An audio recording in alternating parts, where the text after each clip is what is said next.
Mental shift basically means that the animal side of your spirit is taking over your brain for a while.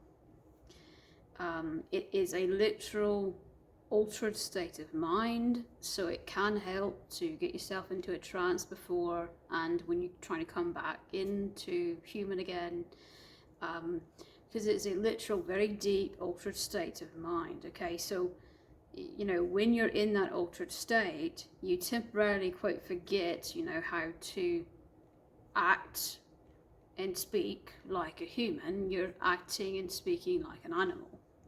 And everything that you do, every movement physically that you make, even, is what an animal would think and what an animal would do. So, mental shift is a good way to let that animal side of you free. But for some people, it can be quite addicting. And especially if you've never given that side of you an outlet before, what can happen is one or two things can happen. It can get suppressed and you can start getting chocolate imbalances because you're not allowing yourself to be yourself. Or it will explode one day, which is what happened to me as a child. As a child, I was severely reprimanded for being who I was. In fact, I was abused, and so I had to keep that in, and one day it just came out anyway, without warning.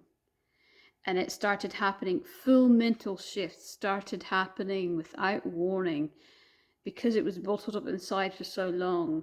And sometimes I'd get stuck like that for a few hours, but I'd always kind of come back to at the end of the day. And I think the biggest thing as to whether or not you come back from something like that happens on accident, or even on purpose, people who find it addicting or people who accidentally get into it, either way, there's a lack of control, and the time where the lack of control exists, really all it takes is willpower to get you back.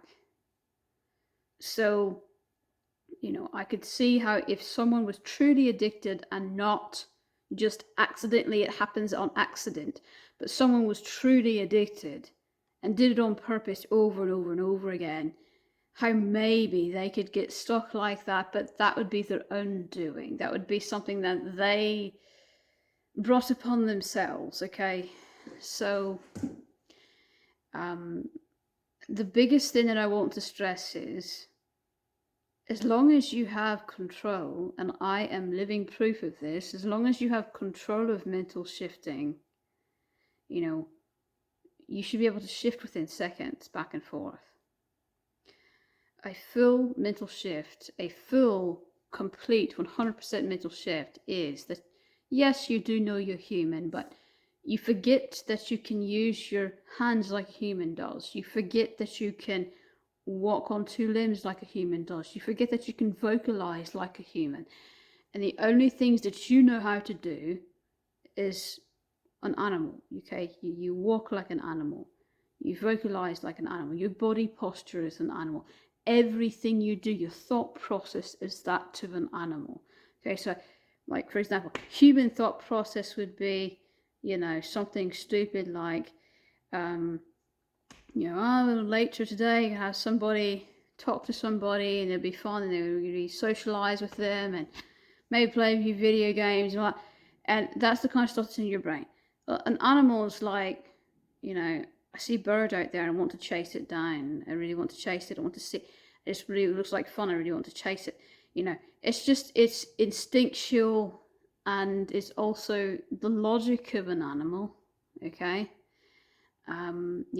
It's I can't really explain it. I had no words to explain it, but your thought process does get amplified. And for people like me who are shifters and have that animal side of them is a very big side of them, we've always thought like that. Newsflash, we've always thought like that. At least the mindset, I don't think really like a human. I mean, maybe sometimes I do, but the way that I, just my overall process has always been more like that of an animal anyway. So the actual mental shift, for me, is temporarily refusing to be human at all, period, where I'm running on all fours and not actually speaking, um but making vocalization. So it's that kind of, you're locked in. At points you actually go into sort of a trance-like state and you kind of lock yourself in, and once you're locked in, that's kind of the animal side of your spirit taking over your brain for a while. Like I said, with balance, I can go into it and come out of it within seconds. I can do a quick one, but I won't be able to do a full thing with it, because if I do it to the point where I'm actually starting to run around and things, that would take way too long. So I can do maybe a minute to 2 minutes, maybe, just to prove to those who are skeptical. And you'll see the shift, you'll see it. It's actually quite embarrassing, but I'm willing to embarrass myself. So I might do that at the end if I have time. I don't know yet, to see how long it takes to get through all of this. But basically, yeah, that's full mental shift. Partial mental shift, would be doing something where you still have some control. The human side of you still has some control over your body. And if you don't want to do any mental shift at all, but you don't want to chance it, perhaps you think you might get stuck like that or whatever. If you're still frightened of it, then start out simple. Do vocalizations, because vocalizations and running on all fours, things like that, you can learn how to do that, and it doesn't have to be an actual mental shift. You can just do it as an outlet. Okay, I can do this without actually getting into full-on mental shift, okay? But it's an outlet. It gives that side of you a voice, so it's a place to start if you want to test the waters and don't want to lock yourself into anything. But like I said, typically, I don't spend too much time in the partial mental shift mode, because why bother? I feel like that kind of defeats the purpose of truly letting yourself be free, right? Ironically, no matter how you give yourself an outlet, just give yourself an outlet, and it's much less likely for a mental shift to happen when you don't want it to on accident. I'm living proof that it is better to give an outlet than to just let it. For example, I wasn't ever allowed to be myself when I was a child. I was abused, and so I had to bottle it up, and one day it just exploded. I'd be stuck like that for hours, and then I didn't know how to control it, and then eventually I learned how to control it.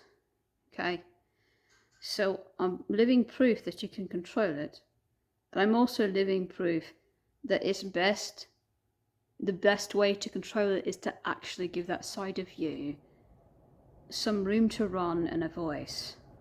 The biggest thing, like I say, is do it in a safe place. Don't do it somewhere in public. Do it at home, somewhere safe. If you really need to go out in the woodlands, if you feel that urge to actually go out in the woodlands and do it, a lot of us do.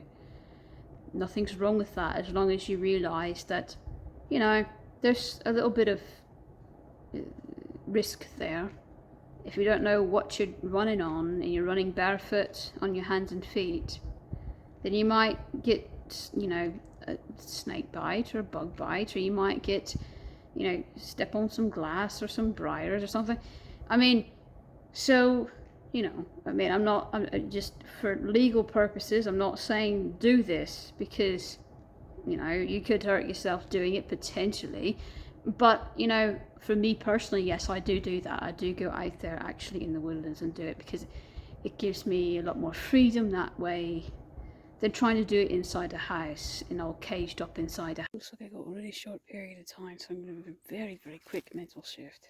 For demonstration, helps to put yourself in a quick trance beforehand and as you're coming back too, so that the two sides of you don't fight each other for time.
It's a bit tricky when it's that quick, I won't lie, because I'm usually used to giving myself 30-45 minutes, and that was 3 minutes.